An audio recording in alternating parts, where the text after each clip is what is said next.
telling me, oh, I'm gonna do this. And, you know, we got together, and when we did the video, you know, he give me this death row chain. I get back to the west side of Chicago. I'm excited because I'm getting the opportunity, you know what I mean? Hopefully this is the spotlight that I need to. Okay, say what you got to say now. What? Sound like a me. That's what it sounds like. God damn, Trap. Sound like a hoe to me. But this be that man. This is that same energy that I be saying, dog. Where and then the general public be sold to fucking boo-boo the fool. Like y'all really disappointed me with that Vlad tweet. Y'all tried to make logical sense instead of just satire. This is the same shit. These people say this shit because they know y'all gonna buy it, and because y'all don't hold them accountable, and then it just comes and then it be like, here we are again. Okay, I gotta ask y'all. Trap, you said you sound like a able to say yes or no. It's the, you know what I'm saying? It's a proposal. So you don't like it, you say no. Okay, so my thing with y'all is I agree with the end of this shit. But as he's talking right now it's starting to get slightly hoish. Now I'm starting to get to hoey, like, yeah, for sure. But the beginning of it, I kind of was like, all right, I could see where he was going. But now it's starting to get a little hoish. Now I can see why y'all would be like, wait a minute here. And tend to start getting up like, oh, he's gonna have a lack of accountability at the end of this. Mm-hmm. Shout out to Anderson Avenue. Glasses, how would you feel if K-Dot gave you some baloney? First off, I got changed. First off, I got changed, right? I never tested them to see if they Cash Money gave me a chain. I got a hoop banging chain. I don't think the point of the chain is if they real or fake. Forgive me for thinking this deep, but I think it's a symbolic idea. It's not somebody handing you something like, hey, this is for you to sell. This is about money versus, hey, this means you're a part of us. So I don't want to, there we go. Like, it's not attacking or defending it. I don't think I look at it that way. Hey, can I say, hey, just let me see this real fast. Hey, Gilly, Wallow, Russell Crowe, Benny Blanco, Skip Bayless, Eli Manning, Jamie Foxx, The Undertaker, Steph Curry, Shannon Sharp, Ed Sheeran. You know what they all got in common? What's that? You then gave their ass a death row chain. I just assumed they was fake. I don't know why this nigga thought they was real. He giving them out like trick or treat candy. He gave Skip Bayless a chain? This nigga gave everybody a chain. Why would you assume this shit was real, my boy? Like, he giving them out like candy. Like, here, who want the chain? Who want the chain? He opened with the chain. You get a chain. You get a chain. I'm with G. I just looked at them as a symbolic. But that's what they always were. That's what all these. Now look again. If y'all want to be Drake got a chain. If y'all want to joke on Snoop for not spending his money and buying a bunch of chains, real chains, just to hand them out to people, strangers, that's cool. I'm not in it. I'm just saying I don't think the point of that chain was about anything except to say he did exactly what he said. He was gonna show everybody you fuck with him. He put out a video. He did a bunch of things. Shout out to Tina who makes a great point. Suge gave out all real change. Y'all see how y'all treat him. Y'all treat him like shit. Them chains was thin as hell though. And they was real. They was real, but they was little. Like, y'all talk shit about him. Nobody should get y'all shit. Suge understood. So again, it's one of them things, you feel me, where like just how he's talking about it. He was showing everybody he fucked with you. I saw the video where Cuz put it on your neck. He put it on your neck. Like, chain and day. I was like, damn, that was the dope thing to watch Snoop and Danny Boy together. Like, that was dope. It was like, damn, like this is like my childhood again. Feel me? This is dope. I thought it was dope. You know what I mean? So even how he's talking about it is weird. You know, I'm thinking we're going to get an opportunity because I sent him a record. I sent him about 12 to, I got a new album done. Sure. And I sent him a mixed album. And, you know, man, it's fire. We're going to put this shit out. You know, let's make this happen. And shit, he gave me a contract. And the offer that he gave me was $10,000. He offered me $10,000. And then after offering me $10,000, when I looked in the agreement, you know, because I'm looking at it and my attorney looking at it at the same time. And I don't know if he think that I'm like one of these artists that don't, like, I got off of Death Row Records from studying the damn contract. And he put this contract in front of me for a $10,000 advance for 2 singles, right? For 2 singles. And I'm in a group text with him and his A&Rs, and I sent a text because he told me to keep them abreast of what they send. So I sent a text in the group chat, and I told them that I was perplexed. What I was perplexed about, I was perplexed about the offer, the money that he offered me. Because you offered me $10,000 for. So shout out to Tef, right?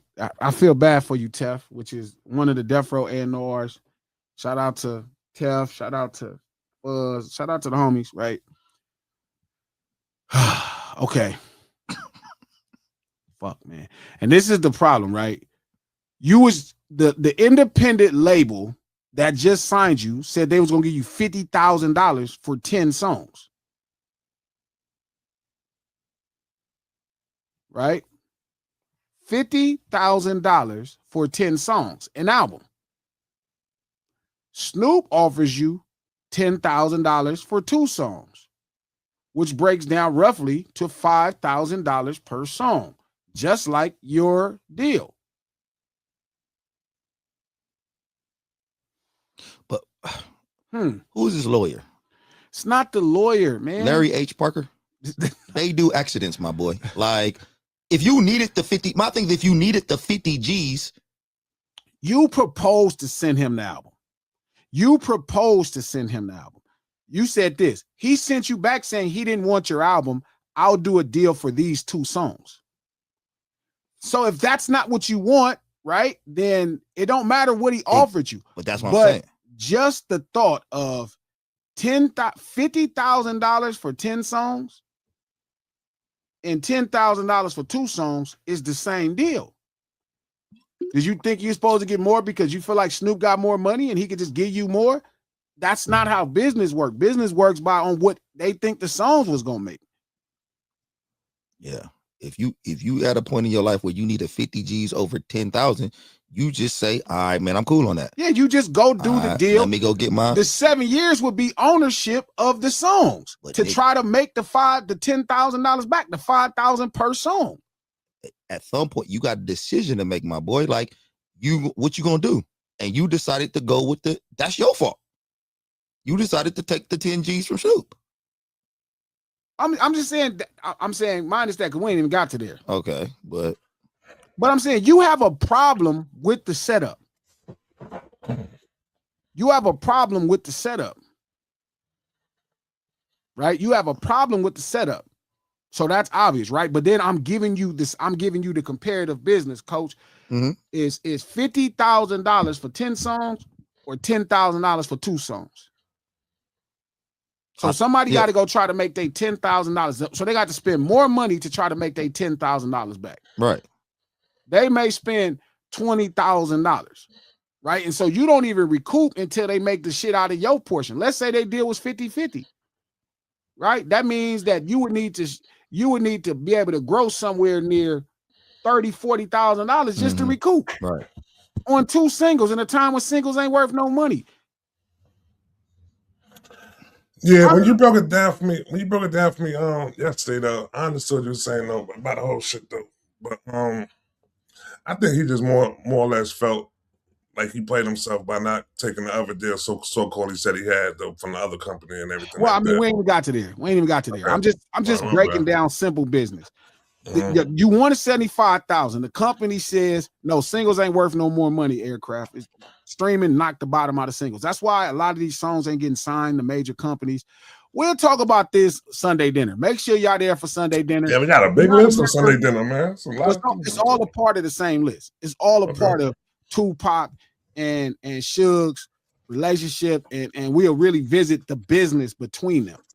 And this is one of those things that's the business between them. Right? It's this concept. The independent company, Snoop got an independent company. Snoop, that shit is not with motherfucking Universal Music where somebody else footing the bill. Snoop is footing the bill out of everything. Is he with Gamma? Is he with Gamma? Gamma's independent. Right? Yeah. Gamma's independent. So if if your company who had just did business with you offered you $50,000 for 10 songs, you asked for 75, they say here's $50,000 for 10 songs. That's how album deals are structured in 10 songs, right? 50,000. And Snoop says here's 10,000 for 2 songs. That's because everybody counted what your value was at that time. They can't imagine what they could do for you, homie. They got to count where the real value is. And then they'll put their magic on it and hope it really rises and does better than they thought. But they can't guarantee it. You know what I'm saying? They can't guarantee it. The crazy thing. It's not a comparison of Danny Boy and Pac. That's not the comparison, CFG. I'm talking about the relationship of business to artists. I don't give a fuck if it's Tupac or if Jesus Christ is putting out an album. It's the relationship between an executive and an artist. Right? Here's a prime example of that conversation where he's telling a story and the general public don't see it that way. So when somebody hears that, they hear 50,000, 10,000, they don't look at that like that's the same deal. It's funny when you break it down by song, Snoop and the other labels seen them similarly, like because they're not guessing what he's worth anymore. Now nobody in the business has the reason people not getting signed because nobody in the business coach got to guess what you're worth. They could just look at your stream and be like, oh, you only streaming this much. This is estimated streams based off what he been